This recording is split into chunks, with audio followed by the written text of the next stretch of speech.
পরম করুণাময় আল্লাহ রাব্বুল আলামিনের হাজারো নিদর্শনের মধ্যে অন্যতম হচ্ছে তিনি নানান জাতের সুস্বাদু ও উপাদেয় ফলমূল আমাদের জন্য সৃষ্টি করেছেন। পৃথিবীর বিভিন্ন অঞ্চলে জলবায়ু ও ভূপ্রকৃতির ভিন্নতার কারণে নানান রঙের নানান স্বাদের ফলমূল পাওয়া যায়। ঋতু বৈচিত্র্য, ভূমির উৎকর্ষতা, কত নদীর স্রোতধারার পাশাপাশি মহান আল্লাহ তাআলা আমাদের প্রিয় মাতৃভূমি বাংলাদেশকে ধন্য করেছেন হাজারো রকমের ফল-ফলাদি দিয়ে। ফুল ও ফলের দেশ বাংলাদেশ। প্রকৃতি তার অপার ভাণ্ডারে এদেশকে সমৃদ্ধ দান করেছে। এদেশের ফল প্রকৃতির উল্লেখযোগ্য একটি উপহার।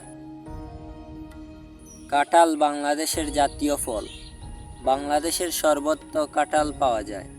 এদেশের মানুষের প্রিয় ফলের তালিকায় কাঁঠাল অন্যতম একটি ফল। কাঁঠাল কাঁচা অবস্থায় রান্না করে খাওয়া যায়। সেক্ষেত্রে কাঁচা কাঁঠালের গুণাগুণ পাওয়া যায়।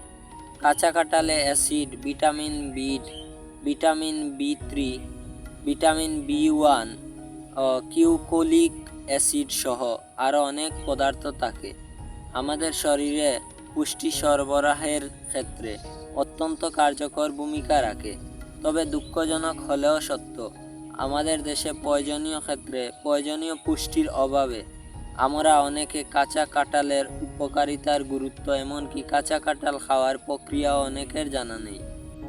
বাংলাদেশের ফলসমূহের মধ্যে কাঁঠাল আকৃতিতে সবচেয়ে বড় হয়ে থাকে, অর্থাৎ 5 কেজি থেকে 50 কেজি ওজনের কাঁঠাল পাওয়া যায়।